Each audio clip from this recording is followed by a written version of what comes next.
Good evening once again, fellow YouTubers, fellow reloaders, fellow Dylan owners, fellow lots of other stuff. This little video is, I wouldn't call it a response video because I responded to the comments, but it got me thinking, and that's challenging enough right there. Got me thinking, and I think I've said this before, that there are just so many ways to do things in the reloading space, whether you're a blue fan, a red fan, an orange fan, a green fan, whatever color, black fan with Frankfurt's new stuff. Again, whatever you're into in terms of product, hey, more power to you, because everybody, it's kind of like cars, to each their own. Go do your thing.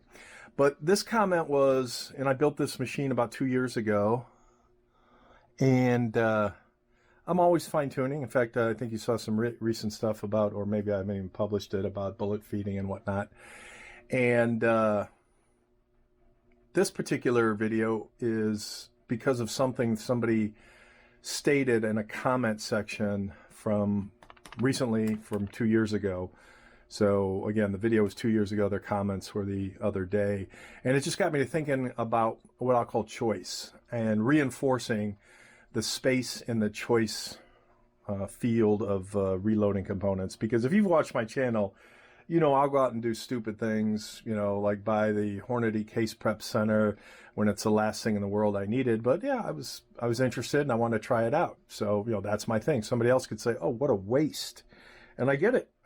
To each their own. And that's the beauty of reloading. Just like when I built this, did I need these rings? Did I need to do what I did with the failsafe? Did I need to get the double alpha? Did I need to get all this other junk on here? No, I didn't, but I did. So one person's necessity is another person's nice. And those are the two key words, nice and necessity. So I'm assuming this was a gentleman. What this gentleman commented on was this particular, I'm going to call this the knob, my powder knob. And if you recall the Dylan, and I'll probably show a picture of what this originally was, when the Dylan ships, it comes with like a hex knob that looks like it's been rounded and polished a little bit so that you can, you know, work it with either your thumb and forefinger or, you know, the wrench that you have to buy additionally. And for me, that was a no-go, because I would have one powder supply, one powder charge, one powder drop, regardless of my powder supply type of powder or what I'm loading. So whether I'm using Bullseye, Unique, or some other powder, WST 231, whatever, for my load, I like this particular knob for a number of reasons. One, it's big, and when you get older, you appreciate big. Easy to turn, you know, real easy to turn at very granular increments. Not to say that little knob, the hex knob, couldn't be turned in granular increments, but I can do this, and I can, because it's got the knurling and it's got the graded measure here, increments, you know, I can dial in one particular load, change my powder or whatever, dial in another load, and then come back to this load because of what I've written down. So to me, this was a win. This was a necessity in my book. And this was, I think, 30, 35 bucks a couple years ago.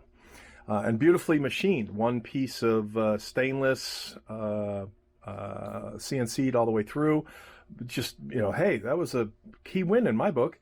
And who doesn't love to accessorize? Well, the gentleman went on to say that this was nice but unnecessary.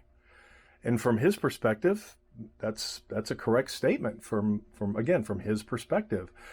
From my perspective, this was nice and necessary. It is a necessity for me because of how I run. And he then went on to say that he has 9 Dylan powder drop thingy bobs.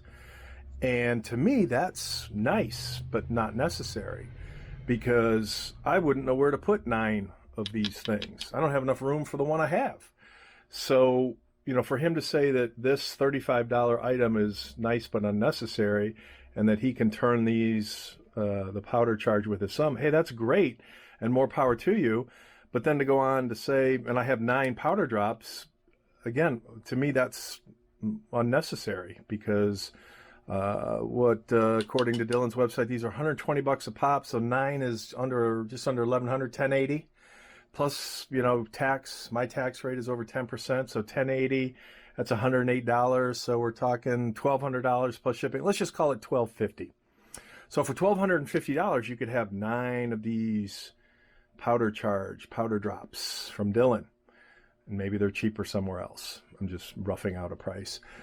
But for me, 1 powder drop and a $35 device that I can write down, kind of like having a scale dedicated for every caliber's powder measurement. Why would you do that? Why would you not just use a scale and write the numbers down and the powder weights? So the beauty is there's nothing wrong with 9 of these. I've seen plenty of channels where people like to dedicate their stuff. I get it. I have dedicated stations as well. But to comment that somebody else's necessary is a nice or something that's unnecessary but nice, I'm going to say that that's the choice of the reloader. And nice/necessary is in the eye of the beholder or the reloader, as this case may be. And for me, I would much rather have this $35 item to change my charge weights and my loads as opposed to running with, multiple $120+ powder drops. But again, that's the beauty of reloading is the choice and the versatility. There's no wrong way. There's just different ways. But we live in a society today. Oh, I found a primer. We live in a society. I did some reloading. I love it when I find that's like gold. Yeah, that's gold. That's 3 to 5 cents. Well, even more, maybe 10 cents, depending on where you buy them. So that's, again, the beauty of reloading is to be able to choose. You can overpay, you can underpay, and you can do anything in between. And that's what this was. This was my choice. So I'm happy with my choice. And with that, I choose to end this video on a happy note. Later.